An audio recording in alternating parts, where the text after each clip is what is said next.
Gracias, oh Señor, porque un día como hoy Jesús resucitó de entre los muertos y por eso hoy un grupo de personas creyentes en Jesús estamos aquí reunidos. Y te agradecemos porque lo que nos une más que cualquier otra cosa es la sangre, preciosa sangre del unigénito Hijo de Dios. Y Padre, por eso en esta hora venimos delante tuyo a rogarte, a pedirte que tú, oh Señor, seas glorificado y que tú, Padre, ministres nuestros corazones. Cada persona que está aquí, oh Señor, no me necesita a mí.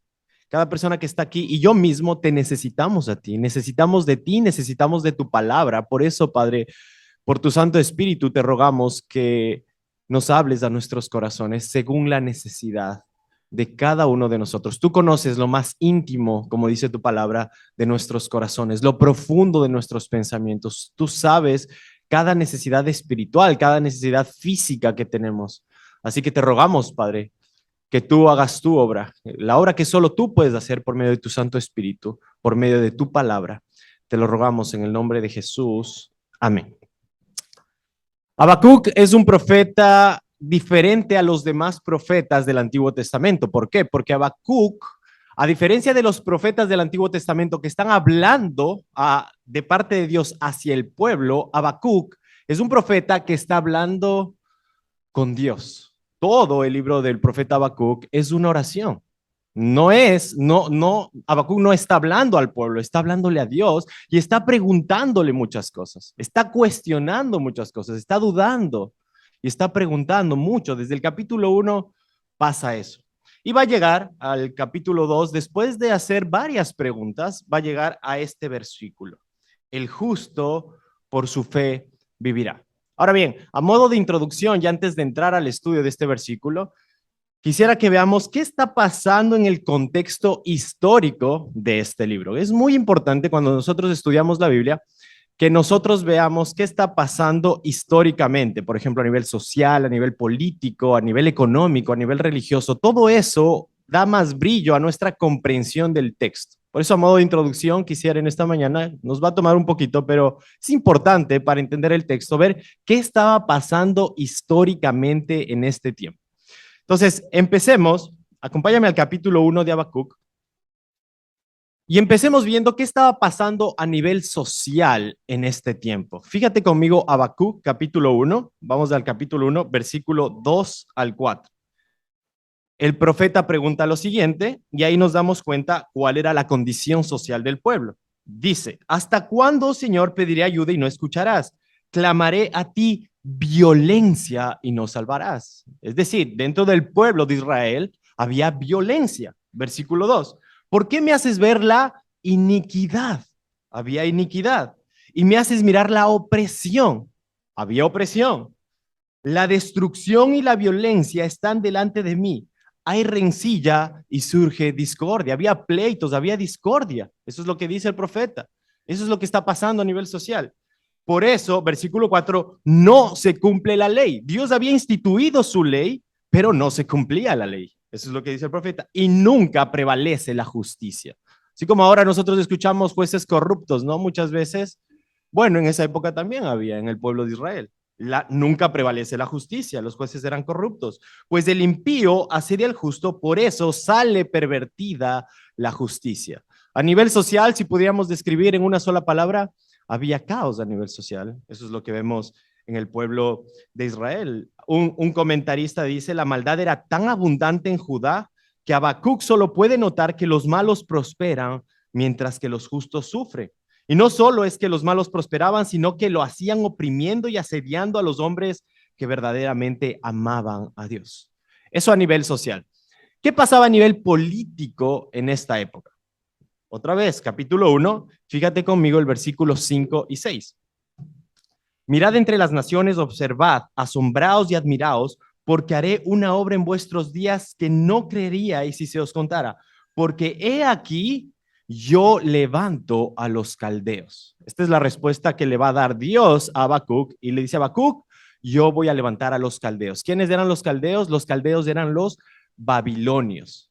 un imperio súper fuerte que se levantó alrededor del año 700. Ya eran pueblos antiguos, pero como imperio potencia mundial se levantó ya en el año 700 y en el año 612 antes de Cristo es que este imperio se va a hacer súper fuerte porque va a combatir a Nínive, la capital de los asirios, y va a erigirse como potencia mundial, los babilonios. La pregunta es, ¿quién estaba gobernando en Israel o en Judá, porque ya solo quedaban estas tribus del sur? ¿Quién estaba gobernando a nivel político en este periodo? Más o menos estamos hablando del año 620 al año 605 antes de Cristo.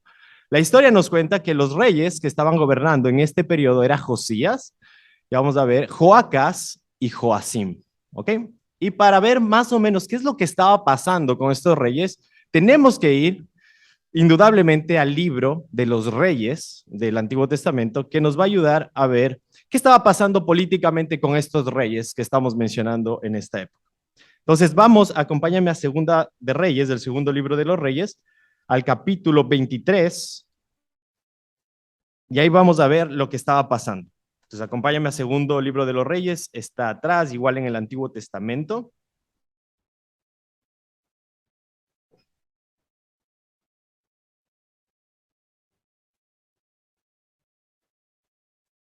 Segundo Libro de los Reyes y el versículo 23, perdón, el capítulo 23 y el versículo 31. Entonces, ahí empieza el versículo con el nombre del rey que mencioné, Joacás. ¿Ok? Antes de Joacás, para que tengas una idea, Josías, el rey Josías, había hecho una reforma espiritual en el pueblo de Judá. De hecho, había encontrado el libro de la ley y el rey Josías dice que mandó a derribar todos los altares de los ídolos que tenía el pueblo de Judá. Eso es lo que hizo Josías, una reforma espiritual. Sin embargo, en los últimos años y ya cuando cae Josías, vas a ver lo que está pasando a continuación. ¿Qué pasa después de Josías, de esta gran reforma que hubo en el pueblo de Israel, de Judá? Versículo 31. Joacás tenía 23 años cuando comenzó a reinar y reinó solo, mira, 3 meses en Jerusalén. El nombre de su madre era Mutal, hija de Jeremías de Libna. Y escucha, e hizo lo malo ante los ojos del Señor conforme a todo lo que habían hecho sus padres.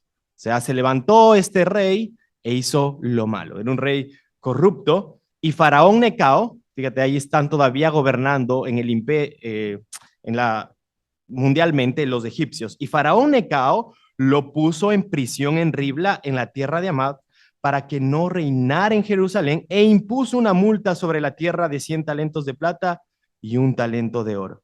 Versículo 34. Faraón Necao hizo rey a Eliakim, hijo de Josías, en lugar de Josías su padre, y cambió su nombre por el de Joacim. Pero tomó a Joacás y lo llevó a Egipto y allí murió. O sea que tú tienes al rey de Egipto, a Faraón Necao, poniendo un rey, imponiendo un rey, que es el hermano de Josías, de Joacás, que es Joacim. ¿Y cómo era este Joacim? Versículo 36.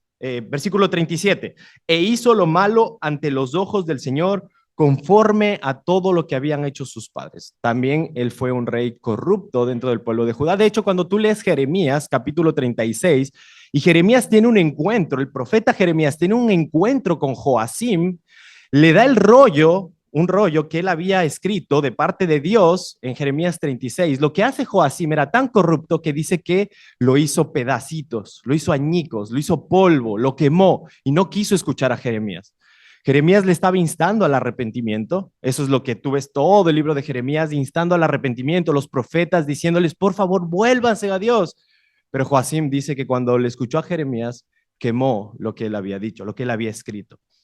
Y eso es lo que vemos a nivel político en esta época. Entonces, a nivel social, caos. A nivel político, corrupción. A nivel económico, ¿qué estaba pasando en el pueblo? Fíjate en este mismo texto, el versículo 35, en Segunda de Reyes 23, Joacim dio la plata y el oro a Faraón e impuso contribuciones al país para entregar el dinero conforme al mandato de Faraón. Y escucha, exigió la plata y el oro del pueblo de la tierra a cada uno conforme a sus bienes para dárselo a Faraón Necao. Lo que pasa ahora también pasaba en esa época. Para cumplir con cuotas políticas internacionales, como Faraón le había puesto a él como rey, él tenía que darle tributo, pero los tributos no iban a salir de su bolsillo, de Joacim, iban a salir del pueblo. Y eso es lo que dice, exigió la plata y el oro del pueblo. Por eso cuando Habacuc está preguntándole a Dios, lo que le está preguntando es ¿por qué hay tanta opresión? Entonces, a nivel económico había opresión, había tributos altos, pagaban la gente impuestos e impuestos innecesarios o impuestos que oprimían a la gente. Los rapaces nobles, dice un autor, aliados con los corrompidos dirigentes religiosos, robaban y oprimían desvergonzadamente a la gente humilde en Judá. Por ello serían castigados, para lo cual serían usados los babilonios como instrumento de castigo. Y a nivel económico, entonces, opresión. Y a nivel religioso, espiritual, ¿qué estaba pasando en esta época? Para eso tenemos que ir al profeta Jeremías, que es contemporáneo de Habacuc. Vamos a Jeremías capítulo 7, está más adelante.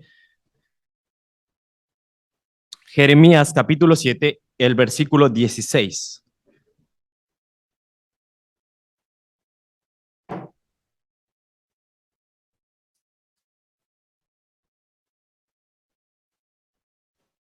Jeremías capítulo 7, versículo 16.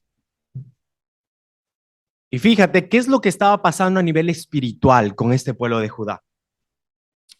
Le dice Dios a Jeremías lo siguiente, en cuanto a ti, no ruegues por este pueblo, ni levantes por ellos clamor, ni oración, ni intercedas ante mí, porque no te oiré. ¿No ves lo que ellos hacen en las ciudades de Judá y en las calles de Jerusalén? ¿Qué es lo que hacen? Escucha, los hijos recogen la leña, los padres encienden el fuego, las mujeres preparan la masa para hacer tortas a la reina del cielo y derraman libaciones a otros dioses para ofenderme. Había mucha idolatría y todo lo que tú ves aquí descrito en el versículo 18 era un culto idolátrico a la diosa Astoret, la diosa de la fertilidad, como que ella les iba a dar todo lo que ellos necesitaban para reconstruir su tierra, para tener la agricultura bien. Bueno, esto que tú ves aquí es el culto que le ofrecían a esta diosa. Y más adelante, fíjate conmigo el versículo 30, porque los hijos de Judá han hecho lo que es malo ante mis ojos, declara el Señor. Han puesto sus abominaciones en la casa que es llamada por mi nombre, profanándola. Y han edificado los lugares altos de Tofet que está en el valle de Ben y No para quemar a sus hijos y a sus hijas en el fuego, lo cual yo no mandé ni me pasó por la mente. Ellos adoraban, en este versículo se ve, que pasaban sus hijos por el fuego. Y esa era una adoración al dios Moloch en esa época. Ellos eran idólatras. ¿Qué estaba pasando a nivel religioso y espiritual? Número uno, habían construido, como dice aquí, los lugares altos, los que había derribado Josías, los habían vuelto a construir para ofrecer sacrificios a dioses, en este caso a Moloch, y como vimos también a Astoret. A nivel social, entonces, ¿qué estaba pasando en la época de Habacuc? Un caos. A nivel político tenemos corrupción. A nivel económico, opresión. Y a nivel espiritual y religioso, idolatría. Y es en este contexto, queridos hermanos, es clave entender todo este contexto. ¿Por qué? Porque en este contexto caótico, corrupto, injusto y todo lo demás que acabamos de ver, Dios va a hacerle un llamado a Habacuc y nos va a hacer un llamado a nosotros también. El justo, por su fe, vivirá. O sea que las situaciones en la vida, las situaciones alrededor del mundo, no necesariamente van a ser favorables para nosotros a todos los niveles, pero siempre va a haber este llamado de parte de Dios para ti y para mí. El justo, por su fe, vivirá. Ese es el llamado de parte del Señor, que al mismo tiempo no es solo un llamado, sino que también es una promesa, porque el texto dice, el justo, por su fe, vivirá. O sea, que es una promesa de parte del Señor para ti también y para mí. Y eso es lo que le vas a decir a Habacuc, pero también lo que nos va a decir hoy a nosotros. Y esto es lo que espero que te lleves en esta mañana. Entonces, volvamos ahora sí a Habacuc y estudiemos este texto en dos partes. En primer lugar, el contexto literario y luego el significado del texto. Entonces, volvemos a Habacuc capítulo 1 y esta introducción necesaria para poder entender ahora sí vamos al texto, Y en primer lugar, estudiemos el contexto literario. Cuando hablo del contexto literario, me refiero a lo que está antes y después del texto, es lo que rodea al texto. Ese es el contexto literario. Y después estudiaremos el texto, Habacuc 2:4. Pero empecemos con el contexto literario. ¿Cómo empieza el texto de Habacuc? Habacuc capítulo 1. Empieza con preguntas de Habacuc. Fíjate, versículo 2 al versículo 4. Primera ronda de preguntas del profeta. ¿Hasta cuándo, Señor, pediré ayuda y no escucharás? Clamaré a ti violencia y no salvarás. ¿Por qué me haces ver la iniquidad y me haces mirar la opresión y la destrucción y la violencia están delante de mí? Hay rencilla y surge discordia. Por eso no se cumple la ley y nunca prevalece la justicia. Pues el impío asedia al justo, por eso sale pervertida la justicia. Habacuc se está preguntando, le está preguntando al Señor, ¿hasta cuándo? Fíjate, ¿hasta cuándo? ¿Hasta cuándo? Es decir, muchas veces Habacuc le ha preguntado al Señor y le está preguntando ¿por qué? ¿Por qué Dios? ¿Por qué tú permites que nuestro pueblo esté como está? ¿Por qué tú permites que social, económica y políticamente y religiosamente esté hecho un desastre? ¿Por qué permites esto? ¿Y hasta cuándo? Esa es la pregunta de Habacuc. ¿Hasta cuándo? ¿Hasta cuándo, Señor, tú me vas a hacer ver esto? ¿Hasta cuándo vas a permitir que haya injusticia en el pueblo? Y entonces el Señor, tan condescendiente y tan misericordioso, le va a responder. Y fíjate aquí un paréntesis antes de pasar a la respuesta de Dios, que nosotros como creyentes podemos preguntarle al Señor. Yo creo que muchas veces en nuestra vida cristiana necesitamos preguntarle. Hay veces que necesitamos en nuestra desesperación, en nuestro sufrimiento, preguntarle al Señor. Es importante. Incluso Jesús, cuando estuvo en la cruz, le dijo, Dios mío, ¿por qué me has desamparado? O sea que hay veces una queja santa que podemos elevar delante del Señor y preguntarle por qué, o hasta cuándo va a pasar esto, y derramar nuestro corazón delante del Señor. Y lo hermoso del texto, lo que nos va a enseñar aquí ahorita, es que Dios va a responder. Y Dios le va a ser condescendiente con Habacuc y le responde en el versículo 5, mirad entre las naciones, observad, asombraos, admiraos, porque haré una obra en vuestros días que no creeríais si se os contara, porque he aquí, yo levanto a los caldeos, pueblo feroz e impetuoso que marcha por la anchura de la tierra para apoderarse de moradas ajenas. Imponente y temible es, de él mismo proceden su grandeza, su justicia y su grandeza. Y si tú sigues leyendo, esta es la respuesta de Dios al profeta. En resumen, ¿qué le está diciendo Dios al profeta? Habacuc, ¿sabes qué? Es verdad, hay injusticia en el pueblo, pero solo te quiero dejar claro algo. Yo voy a castigar a mi pueblo. ¿Y sabes qué? Voy a castigarle con un pueblo mucho más feroz y sanguinario, que son los caldeos, los babilonios. Eso es lo que le está diciendo Dios al profeta.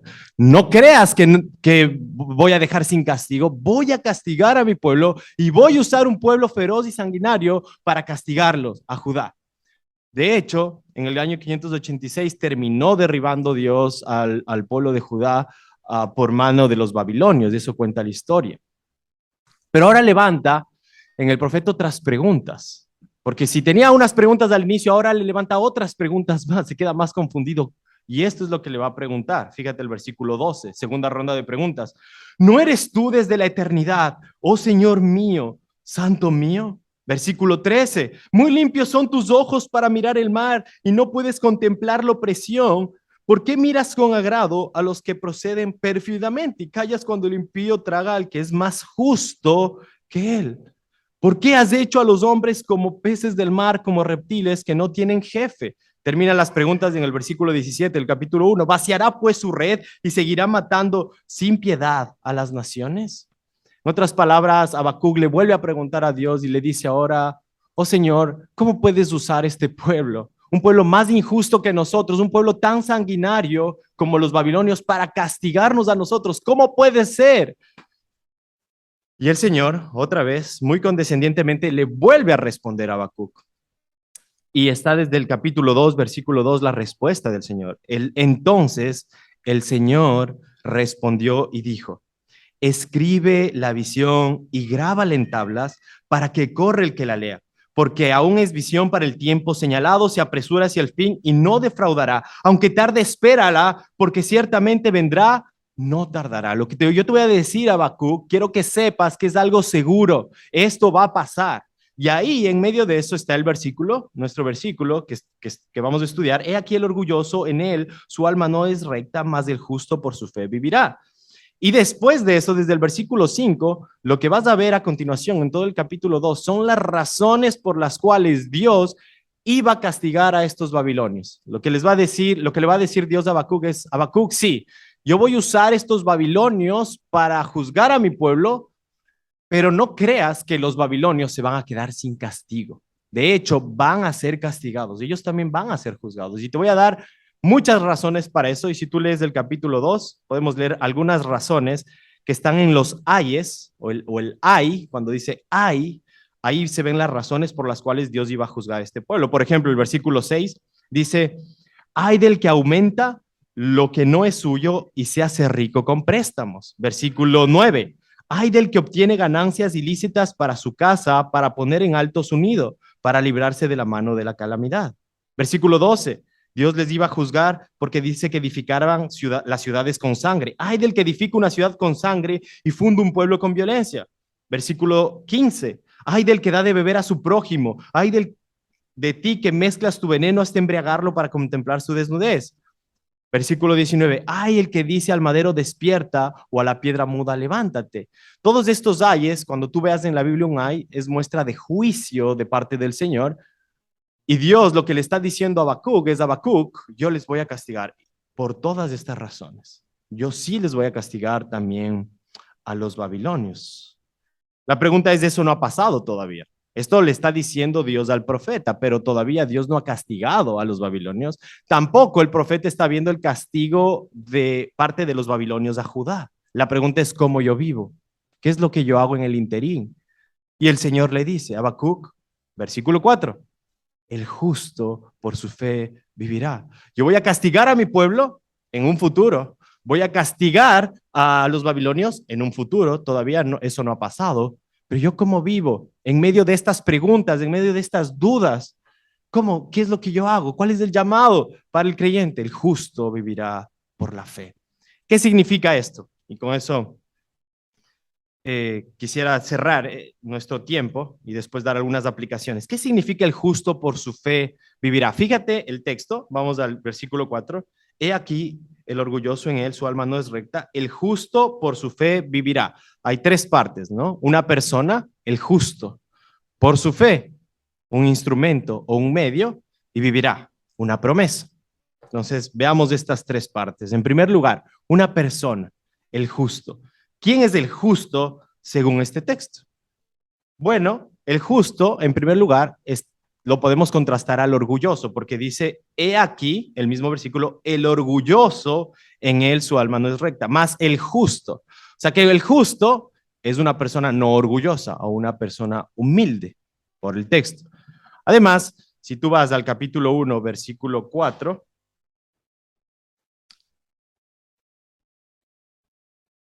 también ahí podemos ver que el justo es una persona que no es impía, porque dice: por eso no se cumple la ley y nunca prevalece la justicia, pues el impío asedia al justo. O sea que el justo es una persona que no es impía. Y los impíos, según el texto, según lo que vemos, era una persona que hacía violencia, que había rencillosa, conflictiva, violenta, que no hace que prevalezca la justicia.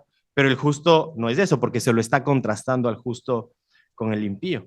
Ahora, podríamos decir también que el justo, por lo que vemos aquí en Habacuc, Habacuc representándose como la persona justa, es una persona humilde, por ejemplo, como ya dijimos, no es como el orgulloso, es una persona paciente, porque Habacuc está esperando, si tú lees el capítulo 2, versículo 1 al 3, él está esperando pacientemente la respuesta del Señor. Es una persona gozosa, porque al final de Habacuc vemos eso, en el capítulo 3, versículos 17 y 19. Es una persona que ora. De hecho, todo el libro de Habacuc es una oración, y termina Habacuc en el capítulo 3, versículo 1, con una oración del profeta Habacuc. Ese es el capítulo 3. Es una persona que adora también, porque Habacuc termina adorando al Señor. Pero sobre todas las cosas, escucha algo, querido hermano, y no te confundas, es una persona que vive por fe. El justo por su fe vivirá. Y esto es lo más importante. De hecho, es la fe lo que le posibilita hacer todas estas otras cosas. Nosotros a veces ponemos esto antes y después la fe. No, la fe es lo que le posibilita al justo ser justo. El justo vivirá por su fe. Así que cuidado con pensar que el carácter y el obrar del justo, todo lo que mencioné, es lo que le da vida al justo. Más bien el justo tiene ese carácter y tiene ese obrar porque vive por medio de la fe. La característica esencial del justo es que vive por la fe. Y como yo tengo fe, es que ahora yo puedo hacer estas cosas y dejar de hacer estas cosas. No voy a ser orgulloso, no voy a ser impío, voy a ser humilde, pero no por mí mismo, sino porque yo vivo por la fe. Esa es la esencia del justo. ¿Y ahora qué es la fe? Pasamos a la segunda parte, al segundo elemento del texto. Ya vimos la persona, el justo, por su fe. ¿Qué es la fe? Déjame explicarte de la siguiente manera. En primer lugar, yo creo que la fe es una moneda de dos caras. La fe implica, por un lado, confianza y por otro lado, implica penitencia o arrepentimiento. La fe, cuando tú ves fe en la Biblia, no solo significa confiar, significa sí confiar, pero también significa arrepentirse. Es como confianza, es un deseo apasionado, intenso de mi corazón, donde yo quiero creerle a Dios. ¿Ok? Pero por otro lado también implica un arrepentimiento, un deseo de dejar las cosas. No significa dejar totalmente, pero sí significa una disposición de corazón. En el Nuevo Testamento, arrepentimiento es un cambio de mente, un cambio de mente que ahora yo iba por este camino y ahora yo quiero ir por este camino. Pero no es cambiar totalmente todavía, sino simplemente tener esa disposición, ese deseo de volverme hacia Dios. De hecho, en el Antiguo Testamento, una palabra que se usa repetidamente por parte de los profetas es esa, volverse. Y fíjate conmigo en este contexto mismo, acompáñame rapidito a Segunda de Crónicas, capítulo 36, para que tú veas cómo se usa esta palabra de volverse al Señor, que es lo mismo, es fe, es confianza y arrepentimiento. Acompáñame a Segunda de Crónicas, capítulo 36.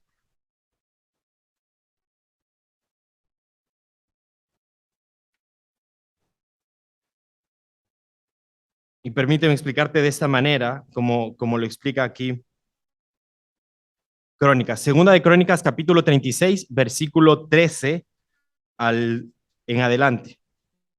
Aquí estamos más o menos en la época de Joacim, el rey que mencionábamos hace un rato. Después de él subió al trono Sedequías, o le pusieron en el trono a Sedequías, y el versículo 12 dice, e hizo lo malo ante los ojos del Señor, y no se humilló delante del profeta Jeremías, que le hablaba por boca del Señor. Versículo 13, también se rebeló contra el rey Nabucodonosor, que ya era el rey babilonio, que le había hecho jurar fidelidad por Dios, pero endureció su cerviz y obstinó su corazón, escucha algo, en vez de volverse al Señor Dios de Israel. Esta palabra es importante porque cuando se habla de fe en el Antiguo Testamento, se habla de este volverse también. Es el hecho de confiar en el Señor, confiar en la palabra que venía por los profetas, pero también arrepentirse, no endurecer tu corazón. Y el versículo 14, increíblemente, fíjate, asimismo todos los jefes de los sacerdotes y el pueblo fueron infieles, no tuvieron fe en gran manera y siguieron todas las abominaciones de las naciones y profanaron la casa del Señor que había consagrado en Jerusalén. Y el Señor, Dios de sus padres, les envió palabras repetidas veces por sus mensajeros porque tenía compasión de su pueblo y de su morada. Pero ellos continuamente se burlaban de los mensajeros de Dios, despreciaban sus palabras y se mofaban de sus profetas hasta que subió el furor del Señor contra su pueblo y ya no hubo más remedio. Ellos no se volvieron, no tuvieron fe, obstinaron su corazón. Todas estas figuras nos hacen ver lo que significa la fe. La fe significa confiar en Dios, pero también confiar en su palabra, en la palabra de los profetas en este caso. En un punto ya la palabra de los profetas no era arrepiéntanse para restaurar a la nación, ya era simplemente arrepiéntanse, vuelvan a Dios, pero sométanse a los babilonios. Eso fue las palabras finales de Jeremías. Pero aún así ellos se burlaron, se mofaron, no le creyeron. Y por eso decimos una vez más que la fe tiene que ver no solo con confianza, sí es confianza, pero también es arrepentimiento. Como dice un teólogo, la fe es una fe penitente o que se arrepiente y el arrepentimiento es un arrepentimiento creyente. Va de la mano en la palabra de Dios de esos dos. Y el último elemento del texto, vamos a la promesa. Volvamos a Habacuc, por favor. Habacuc capítulo 2, versículo 4.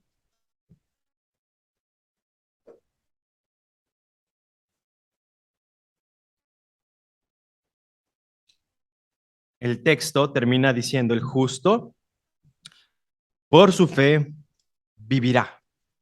Y Dios hace esta promesa, entonces esta promesa es segura. ¿Y a qué se refiere esta promesa? Porque dice vivirá. Yo creo que podemos analizarla en tres partes de esta promesa. En primer lugar, se refiere a una promesa de vida, vida física.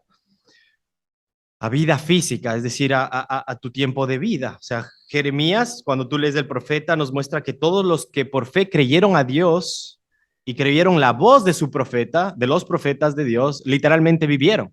Por eso es que fueron exiliados, o sea, no se quedaron en Jerusalén, fueron exiliados. Y ahí tú tienes el libro, por ejemplo, de Daniel, tienes el libro de Ezequiel. Entonces, muchos de los del pueblo de Judá que creyeron a Dios y creyeron a sus profetas vivieron literalmente, no fueron matados. Les llevaron exiliados a Babilonia, pero vivieron. Y algunos que no fueron exiliados, como Baruch, en Jeremías capítulo 45, también se quedó con vida, se quedó conjunto a varios pobres, dicen el pueblo de Judá. Entonces, en primera instancia, esta promesa tenía que ver con vida física. En segundo lugar, también esta promesa del justo por la fe vivirá es una promesa de vida eterna. Esa promesa de vida eterna no solo está en el Nuevo Testamento, esta idea de la vida eterna ya la tenían los judíos. De hecho, cuando tú lees Daniel capítulo 12, versículo 12, habla de la promesa de la vida eterna. Dios con esta promesa está prometiendo vida eterna. De hecho, así se aplica a muchos judíos que creyeron y aún así murieron, ¿no? Como en el caso de Gedalías y los que se sometieron, los que con él se sometieron a Babilonia en Jeremías capítulo 40 y 41. Dice que hubo unos revoltosos, unos rebeldes que les mataron y ellos creyeron a Dios, pero sí, creyeron a Dios, pero ellos murieron. ¿Y cómo se aplica la promesa? Bueno, la vida eterna. En ese sentido, se aplica la promesa a ellos. Y finalmente también, yo creo que esta parte de vivirá, no solo tiene que ver con vida física, vida eterna, sino también vida abundante. Esa, esa calidad de vida, o en el Nuevo Testamento, en palabras de Jesús, esa vida abundante. Jesús dice, yo he venido para que tengan vida y que la tengan en abundancia. Y no te confundas, vida en abundancia no significa ausencia de problemas, significa en medio del problema, en medio del dolor, en medio de esta circunstancia caótica que estamos viendo que vive Habacuc, yo todavía puedo tener paz, confianza y gozo en el Señor. De hecho, así termina el profeta Habacuc. Acompáñame a capítulo 3, versículo 17 al 19 de Habacuc. Fíjate cómo termina diciendo el profeta. Y famosos versículos que algunos los tienen memorizados. Aunque la higuera no eche brotes, ni haya fruto en las viñas, aunque falte el producto del olivo y los campos no produzcan alimento, aunque falten las ovejas del aprisco y no haya vaca en los establos, con todo, yo me alegraré en el Señor, me regocijaré en el Dios de mi salvación. El Señor Dios es mi fortaleza, Él ha hecho mis pies como los de las ciervas y por las alturas me hace caminar. Las circunstancias van a estar hechos pedazos, son caóticas, como vimos al inicio, en mi contexto, pero ¿sabes qué? Yo puedo gozarme porque el Señor ha prometido que el justo por la fe vivirá. Tendremos gozo y paz en medio de esas circunstancias difíciles y es eso lo que el Señor nos promete, una vida de gozo y de paz. Por eso Pablo en Filipenses capítulo 4, él dice, he aprendido a contentarme cualquiera sea mi situación. Porque en medio de esas circunstancias difíciles es donde tú más aprendes a gozarte en el Señor, o hay la posibilidad de que aprendas. A veces no aprendemos, a veces somos como yo más ruditos, pero es una posibilidad nueva para yo poder aprender a gozarme en el Señor. ¿Por qué? Porque el justo vivirá por la fe y la fe es lo que te posibilita finalmente el gozo. Y en el contexto, ¿qué significa? Rápidamente, que se me ha ido el tiempo. Cuando tú lees todo el libro de Habacuc, en primer lugar, en el contexto, esta frase, el justo vivirá por la fe, significa confianza en Dios. Y solo leo, fíjate, ¿quién es Dios para Habacuc? Capítulo 1, versículo 12, dice, ¿no eres tú desde la eternidad, oh Señor, Dios mío, santo mío? No moriremos. Oh Señor, para juicio los has puesto. Tú, oh roca, el inmutable, lo has establecido para corrección. Entonces, ahí tienes Dios desde el eterno, Dios desde el Señor o Jehová en versiones del Dios del pacto, fiel a sus promesas, el santo, la roca es inmutable. Pero fíjate conmigo el versículo 14 del capítulo 2. ¿Cómo lo presenta Dios? Pues la tierra se llenará del conocimiento de la gloria del Señor, como las aguas cubren la mar. Este Dios es el Dios que teje los hilos de la historia.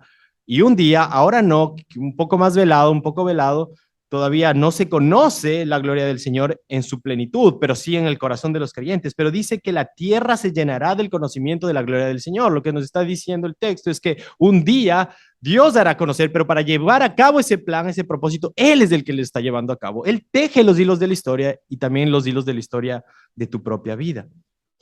Incluso el versículo 20, fíjate que dice el capítulo 2, pero el Señor está en su santo templo, calle delante de Él toda la tierra. El Señor es soberano. El templo de Judá iba a caer, los babilonios lo iban a destruir, pero el Señor iba a estar en su santo templo.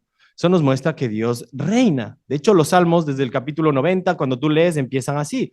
Dios reina, Jehová reina, el Señor reina. Él es rey, Él ya está en su trono. Por eso Jesús dijo, toda potestad me es dada en el cielo y en la tierra. Ya es rey. Lo mismo Filipenses capítulo 2. Entonces significa confiar en Dios y también significa confiar en su palabra. Algunas aplicaciones para terminar nuestro tiempo en la palabra. Hay tantas cosas más que pudiéramos hablar, pero hermano, déjame aplicarlo de algunas formas a tu vida. Si ahora mismo tu mundo está vuelto un caos, el llamado para ti es a seguir viviendo por la fe, ya que la fe es la puerta al gozo. Veíamos en Habacuc capítulo 1 las preguntas del profeta y terminamos leyendo Habacuc capítulo 3, el gozo que hay en el profeta. ¿Cuál es la puerta que le permitió entrar de la duda y desesperación al gozo?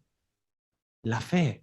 Habacuc capítulo 2, el justo vivirá por la fe. Si tú quieres gozarte en medio de las circunstancias difíciles de la vida, aprender a gozarte, no hay otra forma. Tienes que seguirle creyendo al Señor. Tienes que seguir confiando en el Señor. Confiando en el Señor por lo que el Señor es, no por lo que hace o deje de hacer en tu vida. Que a veces pensamos y le pedimos, Señor, y le queremos manipular como si Dios fuera un títere. No, tú tienes que confiar en el Señor por lo que el Señor es. Como vimos, Él es la roca, Él es santo, Él es inmutable, Él es rey, Él es el que gobierna tu vida, Él está, y tú tienes que entender esto, que Él está orquestando los hilos de tu historia. Él tiene tu vida en sus manos y nada de lo que te pasa es casualidad. Por eso yo empezaba diciendo al inicio de la predicación, no es casualidad que yo esté aquí. Nada de lo que pasa en tu vida es casualidad. Dios lo está permitiendo con un propósito y es de que sigas confiando en Él, que te aferres más a Él. En segundo lugar, no olvides que la maldad en el mundo será usada por Dios para sus propósitos, pero también será castigada. Así que no dejes de vivir por la fe en nuestro justo Dios. La maldad en el mundo va a ser castigada, pero también va a ser usada por sus propósitos. Muchas veces nos hemos preguntado, ¿quién está detrás de esto del COVID? ¿Quién está? A veces como que escuchamos tantas teorías de la conspiración y decimos, quizá hay gente que está orquestando todo esto, poderosos mundiales o potencias mundiales. Sí, puede ser, yo no sé. No he estudiado todo eso, hay muchísimas teorías, pero lo que sí sé es algo, que por encima de cualquier poderoso que haya en el mundo está Dios. O sea que nada está por encima de Dios. Así como Dios usó a los babilonios para sus propósitos, Dios usará la maldad de poderosos que pueden hacer perversión para sus propósitos también, porque la tierra será llena del conocimiento del Señor. Entonces nadie está por encima del Señor, ni siquiera Satanás. Satanás puede cumplir, o como dice la Biblia, es el príncipe de la potestad del aire, el Dios de este siglo, pero Satanás no está por encima de Dios, no es una lucha entre el bien y el mal. Dios reina, Dios está en su santo templo, Dios es el rey del universo, Él controla todo, todas las cosas, Él ya es rey. Por eso podemos seguir confiando en Él y además un día Él juzgará. Cuando tú lees Mateo capítulo 25, Apocalipsis capítulo 20, tú te das cuenta que un día todas las naciones, todos los seres humanos seremos juzgados delante de Dios. La maldad será castigada, así como vemos que a los babilonios les iba a castigar, al pueblo de Judá le iba a castigar, un día castigará a todas las naciones. En tercer lugar, aunque el mal se levante contra ti, hermano, nunca habrá perjuicio para tu alma. Tú tienes que entender esto, nunca habrá perjuicio para tu alma, porque el justo por su fe vivirá.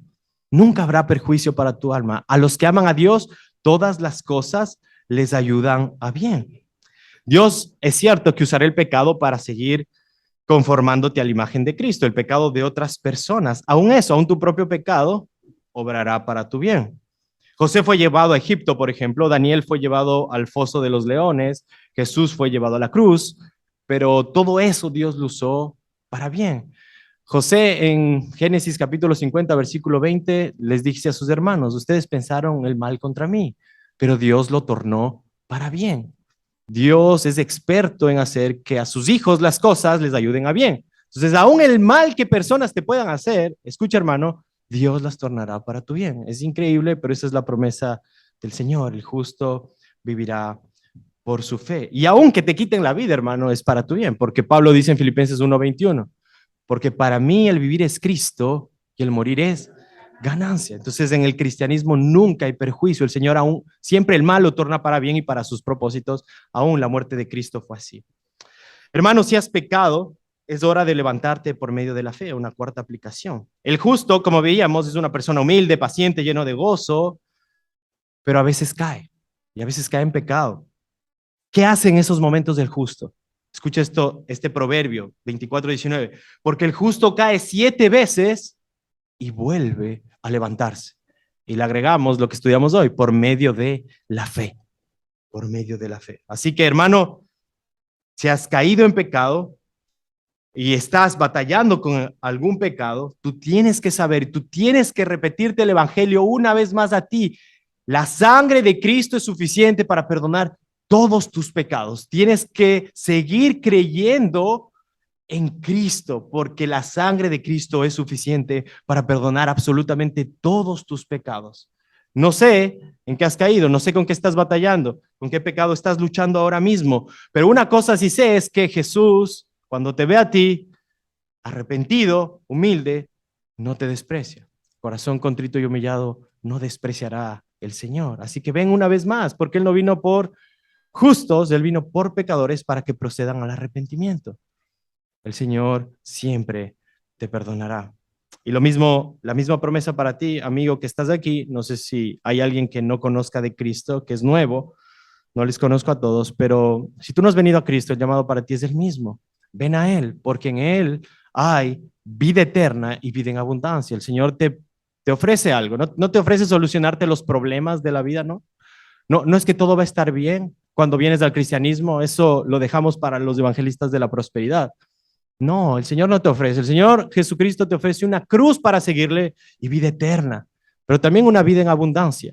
No sin problemas, sino una vida donde tú puedes, a pesar de los problemas, a pesar de las dificultades, tener gozo y paz en tu corazón. Así que arrepiéntete y cree en el Señor Jesucristo para el perdón de pecados. Vamos a orar. Padre, gracias por tu palabra, gracias por este tiempo con mis hermanos. Padre, mientras estudiamos este texto, nos damos cuenta que somos hombres de poca fe, así como los discípulos, así que te rogamos, Padre, que aumentes nuestra fe. Aquí dice, el justo por la fe vivirá. Queremos seguir viviendo por la fe. No permitas que vivamos nuestra vida como los Gálatas, en legalismo. Ayúdanos a vivir por la fe y que la fe dé frutos para tu gloria, frutos de piedad para ti. Padre, te necesitamos. Ayúdanos a recordar esta verdad y tu evangelio cada día de nuestra vida. Te lo pedimos en el nombre de Jesús. Amén.